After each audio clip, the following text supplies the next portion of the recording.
I would like to thank the organizer, Ireland Leading European and International Affairs Policy Institute, for the opportunity to present the economic and institutional reforms in the Republic of Macedonia along its road to Europe. My visit comes at a time when the contraction in our economics appears to be bottoming. The pace of recovery from the global economic and financial crisis is expected to be slow, but the governments must safeguard the initial progress in stabilizing their economies, make utmost efforts to boost potential output and instill confidence and optimism. Therefore, I will not discuss the common problems, but speak of what we can achieve together in the years to come. I will explain our development policy choices, recent performance in light of the EU accession, and our business opportunities. And you may notice that there are remarkable similarities in the economic history of Ireland and Macedonia. The Macedonian growth strategy rests on three main pillars: greater exposure to globalization, institution building encouraged by the prospective EU and NATO membership, and massive investment in human capital and physical infrastructure. The government of Macedonia has also demonstrated a commitment to learn from the growth process and experiences of fast-growing economies. As the famous Irish novelist and poet Oscar Wilde has cleverly said, experience is the name everyone gives to their mistakes. We recognize that Macedonia is insufficiently integrated into the world economy, and that the low globalization limits the level of competition on the domestic market. The leading economists rightly point out that globalization holds huge rewards for those who know how to reap them. Apart from the intensive domestic reform agenda, we adopted a gradual movement towards capital account liberalization and started an aggressive international campaign to attract foreign investors. The role of the Agency for Foreign Investment, Invest in Macedonia, a counterpart of the Irish Industrial Development Agency, has also been strengthened. We made future advances in the trade liberalization by introducing unilateral tariff cuts, sometimes beyond what is required by the World Trade Organization, abolishing many restrictions on international trade and modernizing the custom administration. The Irish government too shift away from highly protectionist policies in the 1960s and managed to fuel higher rates of economic growth. Our country is now a signatory of 3 multilateral free trade agreements that enable an access to 650 million customer base. And according to a newly adopted law, foreign companies and foreign citizens can directly own land in Macedonia. The government has also introduced special incentives for investments in the technological industrial development zones.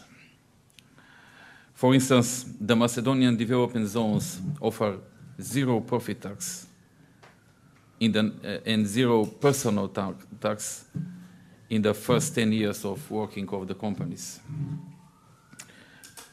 and exemption from custom duties and exemption for value-added tax in case of export-oriented production, as well as no property taxes. And the land lease is under very favorable terms and for 99 years, with an access to key infrastructure facilities. My deep conviction is that the institution building, accelerated by the prospective EU and NATO membership, is another important ingredient of a successful economic growth strategy. Businesses cannot operate adequately without strong institutions for macroeconomic stabilization.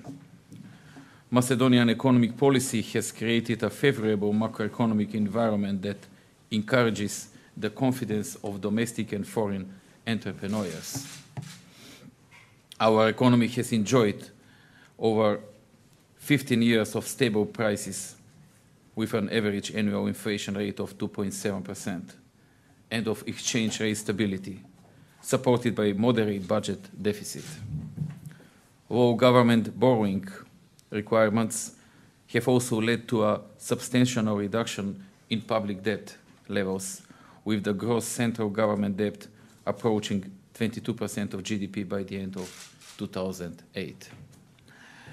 This government cabinet is particularly proud of the implementation of a series of growth and efficiency enhancing structural and institutional reforms that support a vibrant market economy and provide the flexibility for structural change that Macedonia requires in order to succeed on international markets and to adjust to the challenges of EU accession.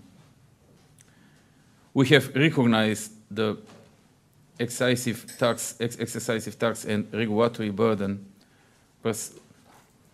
perceived corruption and inefficient judiciary as serious impediment to growth. Similar to the Irish experience during the 1990s, the Macedonian government significantly reduced the taxes on capital and labor and made the tax system more transparent and efficient. The introduction of 10% flat tax on personal and corporate income and a zero tax for reinvested earnings boosted domestic investment demand and attract large inward foreign direct investment with an average share of 7.3% of GDP in the past 3 years. At the beginning of this year, the government has also launched a major payroll reforms that envisage a gradual reduction of social contribution rates by 1/3 in a period of 3 years. To be more precise, the profit tax in Macedonia is 10%, but just for the companies that are distributing the profit to dividend. The companies which are not distributing the profit to dividend, they have 0% of profit tax. The World Bank's annual Doing Business study named Macedonia as the third top reformer in the world and place it on the 32nd position in this year's global ranking. 32nd position is coming immediately after Netherlands and France, which are on the 30 and 31 position. The motto of our government is less bureaucracy, more business, as evidenced by the shortening of the company registration time to only 4 hours. We have initiated the regulatory guillotine project, which has eliminated a number of administrative obstacles to doing business and introduced a regulatory impact assessment of proposed new legislation. An intensive reform agenda is being implemented in the judiciary, with legislation and procedures being completely overhauled and the infrastructure and capacities of courts being upgraded. Macedonia was also highly appreciated by the Transparency International for its progress achieved as far as the perception of corruption is concerned. The country improved its rating from the 105th position in 2006 to 71st position in 2009. The prospective EU and NATO membership, an objective that enjoys broad national consensus, has been strong stimulus for the institutional progress. Macedonia is presently an EU candidate country that is well advanced in the progress of harmonization of the national legislation with the EU legislation. As the latest reviews shows, we will fully align with the legislation of the European Union by the end of 2011. One may argue that this is a moving target, but I assure you that the government of Macedonia is strongly committed to the notion of EU membership. As a tribute to the growth of institutional and administrative capacity one month ago, Macedonia secured a positive progress report from the European Commission. We have now reached the point at which the formal opening of accession negotiations about the individual chapters of the European legislation begins. Most recently, the European Parliament recommended lifting of the visa regime for the citizens of Macedonia as of December 19, 2009. Fulfillment of the economic criteria for membership is top priority for Macedonia, not only in order to meet the living standards of the EU, but also because they are crucial for Macedonia's economy and social progress. Ladies and gentlemen, you are much more familiar with the factors behind the rapid growth of the Celtic Tiger, but the economic prosperity would not have been possible without investment in human capital. Ireland could not have become a platform of manufacturing and corporate headquarters of many technology-intensive and high-skilled industries without expansion of participation in education and observance of high-quality education standards.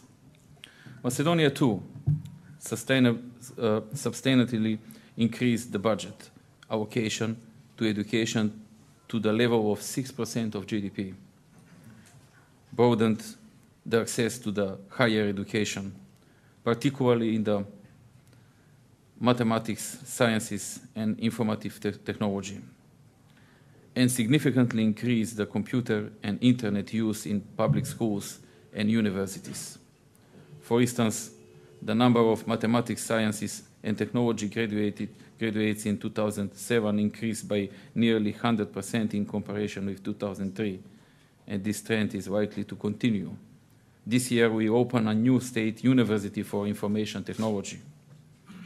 The available high-skilled labor was one of the reasons for attracting Johnson Matthey from UK, Johnson Controls from United States, Duferco, ArcelorMittal, T-Mobile, and many others in the Republic of Macedonia. There are also a number of ongoing investment projects to improve the physical infrastructure, such as modernization of the energy sector, the airports, and highways. The government of Macedonia also supports the process of enlargement and modernization of the local infrastructure and utility services and encourages the use of alternative sources of energy. It is not surprising, therefore, that the favorable business climate fueled an economic growth rate of nearly 6% in 2007, growth of GDP. And due to the global economic downturn, the output growth in 2008 was slightly lower, close to 5%. Presently, there is no major deterioration in the financial soundness indicators and stress tests indicate that the banking system is sufficiently capitalized to withstand a wide range of shocks. We are particularly proud on the public statement by the IMF officials 2 weeks ago, emphasizing that Macedonia has withstood the global crisis better than most of the countries in the region, and we did this without any arrangement with IMF.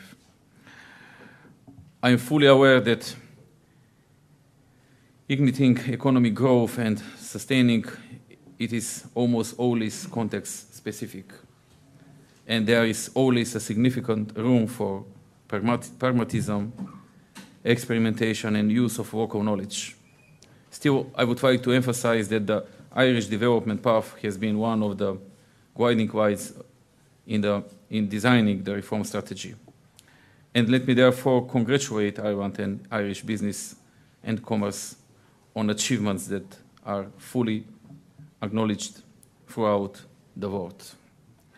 It has been a great pleasure to be able to address you all. The member of our delegations will be willing to provide more details on areas on specific interests, and I therefore express my deep gratitude for your attention. Thank you very much.